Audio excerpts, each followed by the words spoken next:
Have you ever learned a Spanish word, travelled somewhere new, and realised that nobody understands you?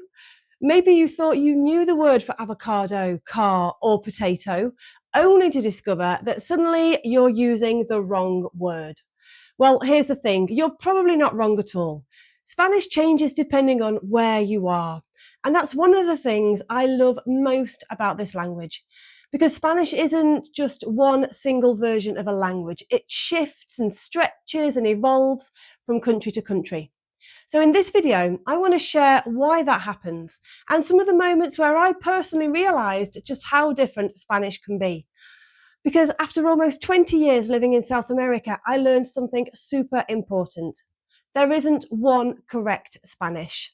There's Spanish from Spain, there's Spanish from Argentina, there's Spanish from Colombia, there's Spanish from Mexico. And they're all real living languages. ¿Listo? Vamos.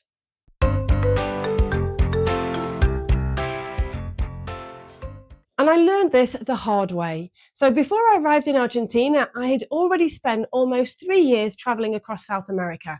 So I felt like I knew Spanish. I could communicate, I could get around, I could have conversations. And then I crossed into Argentina. And suddenly I realized how many surprises were waiting for me. I thought I was learning Spanish, and what I was actually learning when I was in Argentina was Argentine Spanish. And it took me a while to realize that just because a word works in one country, it doesn't necessarily mean that it will be the same word people use somewhere else. So why do Spanish words change from country to country? Well, it's because Spanish isn't a language that stayed frozen over time. It's been shaped by different countries, different histories, different cultures, and even the languages that existed before Spanish arrived. So over hundreds of years, communities developed their own ways of speaking.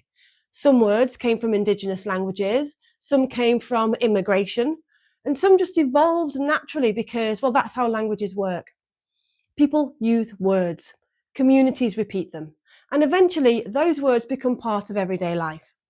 And that's why you get these amazing Spanish vocab differences all across the world. One of my favourite examples is the avocado. Now, I remember being in a market in Buenos Aires and confidently asking for an aguacate. Like, the woman looked at me and she was like, well, she didn't say anything. She stared at me a little bit and then she smiled and she was like, palta. And yeah, okay, I realised, of course, in Spain, you'll hear aguacate.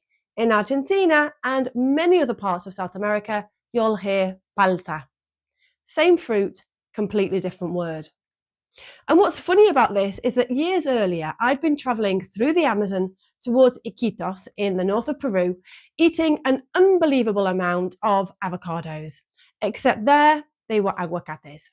And after a few days, my brain basically gave up trying to remember which country used which word. Because that's the reality of learning Spanish. Sometimes you're not learning the vocab, you're learning a whole culture behind the vocab. Another one that caught me out was the word for car. So in Spain, we say coche, and in much of Latin America, we say auto or carro. And I remember using coche in Argentina and getting some confused reactions. The word technically exists, but it's not the everyday word that people use for car. So it's a bit like learning English and knowing the word automobile when everyone around you says car. You're not wrong, you're just not local. And food is where you really notice the differences. So potato. In Spain, it's a patata. In Argentina and much of Latin America, it's a papa. A strawberry, in Spain and many other countries, it's a fresa. In Argentina and Uruguay, it's a frutilla. And my daughters who grew up bilingual in Argentina picked these words up naturally. They never sat down and memorized. Today, we learned that Argentina says frutilla. They just heard people saying them around them, and that's how language works. And then you have the words that are more than just vocab, so their identity. In Argentina, I still say che without thinking. It's one of those little words that you drop into conversation. Che, mira. It doesn't really translate perfectly into English. It's just part of the Argentine Spanish rhythm. And when we moved back to the UK, I definitely caught myself using Spanish with people who aren't expecting it more than once. And sometimes I'd have to explain, no, I'm not being rude. I've just accidentally switched languages, especially living in Wales. So if you're learning Spanish and you come across different words for the same thing, don't worry. You're not hearing wrong Spanish. You're hearing local Spanish. And honestly, that's what makes Spanish so fascinating. You're not just learning a language, you're opening a door into different countries, different cultures, and different ways of seeing the world. If you're learning Spanish for travel, for connection, or because you want your children to experience another culture, remember, the goal isn't to speak perfect Spanish. The goal is to be able to communicate, to connect, and to enjoy the journey. And if you'd like to explore more of these real-life Spanish differences, check out my other video below about the differences between South American Spanish and European Spanish. Hasta la próxima. Adiós.